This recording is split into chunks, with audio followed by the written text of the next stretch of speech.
اصحاب کہف کے حوالے سے یہ دقیانوس بادشاہ کے حق میں بہت پہلے کی بات ہے. اللہ نے اس واقعے کو کتاب میں جگہ دی. ظاہر سی بات ہے اپنی کتاب میں کسی نیک لوگوں کا ذکر ہو جانا یہ بہت بڑی بات ہے. اصحاب کہف 6 تھے 7 تھے یہ بحث کی بات ہے، مگر یہ بات رکھیے یہ چند نیک لوگ تھے اس دور میں جو اپنے ظالم بادشاہ کے ظلم سے تنگ آ کر ان سے نجات پانے کے لیے، چھٹکارا پانے کے لیے آبادی سے ہجرت کر گئے. آبادی سے ہجرت کر گئے. ایسی آبادی ایسے جگہ پر پہنچے بالکل سنسان وادی پر. ایک پتھر تھا، سورج کی شعائیں پڑتی تھی. تھک ہار کر کے وہاں جب بیٹھا تو جانتے یہ جو نیک لوگ چلے تھے جسے اصحاب کہف کہتے ہیں، اس کے ساتھ ایک کتا بھی ہو لیا تھا. ساتھ میں ایک کتا بھی ہو لیا تھا.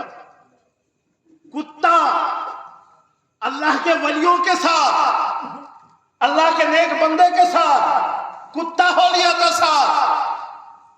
جب کتا اللہ کے نیک بندوں کے ساتھ ہو جائے نا تو اللہ اسے اپنی کتاب میں ذکر کر دیتا ہے. کتے میں کیا کمال تھا؟ صرف یہی نہ کہ اللہ کے نیک لوگوں کے ساتھ چل دیا، اللہ نے ان نیک لوگوں کے ساتھ کتے کا بھی ذکر کر دیا. ایک کتا اللہ کے نیک بندوں کے راستے پہ چل پڑے تو اتنا محترم ہو جائے تو قرآن میں ذکر ہو جائے. ہم گنہگار اپنے ولیوں کا، اپنے پیر و مرشد کا، اپنے امام کا، اپنے محسن کا اگر ہم ذکر کریں گے تو امید ہے رب کی رحمت سے کہ ہمارے گناہوں کی مغفرت ہوگی. سبحان اللہ. ہے نا؟ امید ہے نا. اب وہ کتا پیچھے پیچھے ہو گیا، کتا ہی تو ہے نا یار. جب یہ لوگ سوئے نا تو اللہ نے نیند کا غلبہ ایسا دے دیا کہ کئی سو سال تک سوتے رہے. کئی سو سال تک. ہم یار 12 گھنٹہ سوئیں گے، 14 گھنٹہ سوئیں گے، 16 گھنٹہ سوئیں گے، 20 گھنٹہ سوئیں گے، زیادہ سونے لگے کمر میں درد ہو جائے. یہ لوگ سوئے تو اس قدر سوئے کہ جب ہوش آیا، نیند سے بیداری ہوئی تو چند سکے تھے نا، بھوک کا احساس ہوا ان کو. کہا یار ایک بات بتاؤ، یہ چند سکے لاؤ، جاؤ آبادی میں سے کچھ کھانے کی چیز لے کر کے آؤ، ہم لوگ کھا لیں گے. ایک شخص اس میں سے گیا اور باہر جا کر آبادی میں سے دکاندار کے پاس جب وہ چیز سکے دینے لگا تو دکاندار حیرت سے دیکھنے لگا، یہ سکہ کہاں سے لائے ہو؟ کہا اسی علاقے کا ہے. کہا کہ یہ سکہ تو چلن نہیں ہے. کہا کیوں؟ کہا یہ تو آج سے 350 سال پہلے کے بادشاہ کا سکہ ہے، تمہیں کہاں سے مل گیا؟ کو احساس ہوا اس کا مطلب ہم لوگ سینکڑوں سال سوتے رہ گئے، سینکڑوں سال سوتے رہ گئے. واپس آیا، آنے کے بعد ماجرا میں تو پھر کتا چونکہ ساتھ گیا تھا، ساتھ آیا تھا. اس نے کہا یار یہ کتا پیچھا نہیں چھوڑ رہا ہے، تو ایک کام کرو کتے کو بھگاؤ. اگر کتے کو نہیں بھگائیں گے نا تو پھر دشمن اسی کتے کے بھونکنے کی وجہ سے ہم لوگ تک پہنچ جائے گا. اس لیے کتے کو بھگاؤ، کتے کو مارو. جب کتے کو پتھر مارنے لگا، خدا کی قسم تفسیر کی کتابوں میں ہے، میں اپنی بات نہیں کر رہا ہوں، زور بیانی سے نہیں کہہ رہا ہوں، اٹھاؤ تفسیر کی کتابیں آپ کو پتا چلے گا.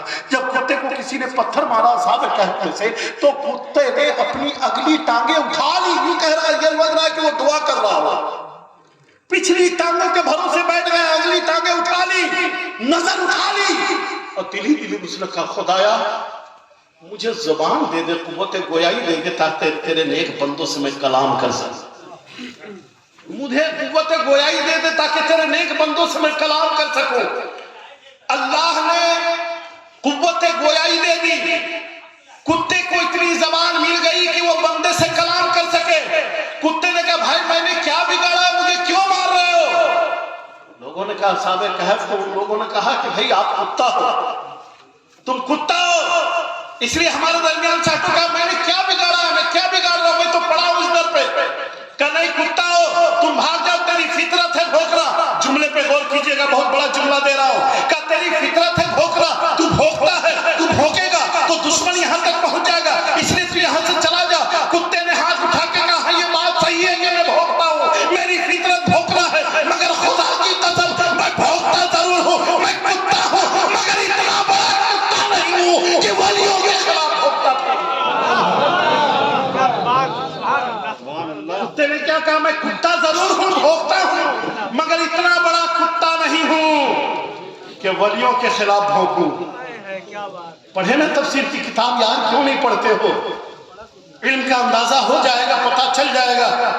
غوث اعظم رضی اللہ تعالیٰ عنہ کو اللہ نے کس درجے پہ فائز فرمایا، یہ تو آپ کے نوری مسجد کے امام ہیں جن کے احسان کا بھول نہیں پا رہے ہیں۔ اندازہ لگائیے جس غوث اعظم نے مذہب اور مسلک کے اور دین کی اتنی پاسداری کی ہو، جسے لقب کے طور پر محی الدین کہا جاتا ہو، دین کو زندہ کرنے والا کہا جاتا ہو، اس غوث اعظم کے حوالے سے اعلیٰ حضرت فرماتے ہیں تو ہے وہ غوث کے ہر غوث ہے شہدا تیرا، تو ہے وہ غیث کے ہر غیث ہے پیاسا تیرا، سارے اختاب جہاں کرتے ہیں کعبے کا طواف، کعبہ کرتا ہے طواف درے والا تیرا، اور پروانے ہیں جو ہو جاتے ہیں شمع پہ نثار، شمع ایک تو ہے کہ پروانہ ہے کعبہ تیرا۔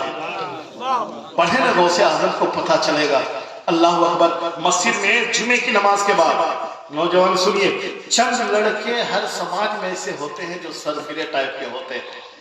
چند لڑکوں نے ایک بار پروگرام بنایا، یار ایک بات کرتے ہیں، مسجد سے جب غوث اعظم نکلیں گے نا جمعے کے بعد تو ہم لوگ ایک ناٹک شروع کرتے ہیں۔ اللہ کے نیک بندوں کو کبھی آزمانا نہیں۔ ان لوگوں نے پروگرام کیا بنایا، ایک اچھا خاصا ساتھی کو لٹا دیا تابوت میں، کفن باندھ دیا، عطر کافور مل دیا، اور ان لوگوں کا پروگرام کیا تھا کہ چلیں گے غوث اعظم کے یہاں مسجد میں رکھیں گے اور غوث اعظم سے کہیں گے کہ حضور آپ جنازہ پڑھا دیجئے۔